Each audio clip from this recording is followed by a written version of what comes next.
അസ്സലാമു അലൈക്കും. അൽഹംദുലില്ലാഹി റബ്ബിൽ ആലമീൻ. അസ്സലാത്തു വസ്സലാമു അലാ അഷ്റഫിൽ മുർസലീൻ സയ്യിദിനാ മുഹമ്മദുർ റസൂലുള്ളാഹി സ്വല്ലല്ലാഹു അലൈഹി വസല്ലം വഅലാ ആലിഹി വസഹ്ബിഹി അജ്മഈൻ. അമ്മാ ബഅദ്. ഇല്ല, ഇതൊന്നും യാഥാർത്ഥ്യമല്ല, തോന്നലാണ്. എല്ലാം ആരോ നമ്മുടെ കണ്ണുകളെ മയക്കിയിരിക്കുകയാണ്. ആരൊക്കെയോ നമ്മെ മാരണം ചെയ്തിരിക്കുകയാണ്. ആകാശത്തിൻ്റെ ഒരു വാതിൽ തുറന്നിട്ട് അതിലൂടെ അവർ കയറിപ്പോയിട്ടും ആകാശത്തിലെ ദൃശ്യങ്ങളൊക്കെ അവർ കണ്ടിട്ടും അഹങ്കാരത്തിൻ്റെയും ധിക്കാരത്തിൻ്റെയും ഒരു മാതൃകയാണ് ഇവിടെ അല്ലാഹു സുബ്ഹാനഹു തആല നമുക്ക് പറഞ്ഞു തരുന്നു.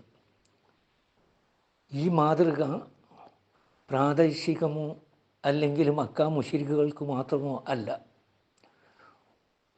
ഒരു നിശ്ചിത കാലത്തിലെ ഒരു നിശ്ചിത സന്ദർഭത്തിൻ്റെ സൃഷ്ടിയുമല്ല. മനുഷ്യ പ്രകൃതം ദുഷിക്കുകയും കാഴ്ച നശിക്കുകയും അറിവിൻ്റെ ഉപത്തികളെല്ലാം അടഞ്ഞു പോവുകയും ചുറ്റുമുള്ള പ്രപഞ്ചവും അതിൻ്റെ സ്വാധീനങ്ങളുമായി ബന്ധമറ്റ് പോവുകയും ചെയ്ത ഒരു മനുഷ്യൻ്റെ മാതൃകയാണിത്. ശാസ്ത്രീയ മതങ്ങൾ എന്ന് ഇക്കാലത്ത് പേരിട്ട് വിളിക്കുന്ന ഭൗതിക പ്രസ്ഥാനങ്ങളുടെ ആൾക്കാരും ഇന്നത്തെ നിരീശ്വരവാദികളിലും ഇങ്ങനെയുള്ള മാതൃകകൾ നമുക്ക് കാണാം. ഈ ആൾക്കാർ അള്ളാഹുവിനെ നിഷേധിക്കുന്നു, അവൻ്റെ അസ്തിത്വത്തെ ചൊല്ലി തർക്കിക്കുന്നു. എന്നിട്ട് ഈ നിരീശ്വരവാദത്തിൻ്റെ അടിസ്ഥാനത്തിൽ അവർ വാദിക്കുന്നു, ഈ പ്രപഞ്ചം താനേ ഉണ്ടായതാണ്, ഇതിനൊരു സൃഷ്ടാവില്ല, ഒരാസൂത്രകനില്ല, ഒരു നിയന്ത്രിക്കുന്നവനുമില്ല.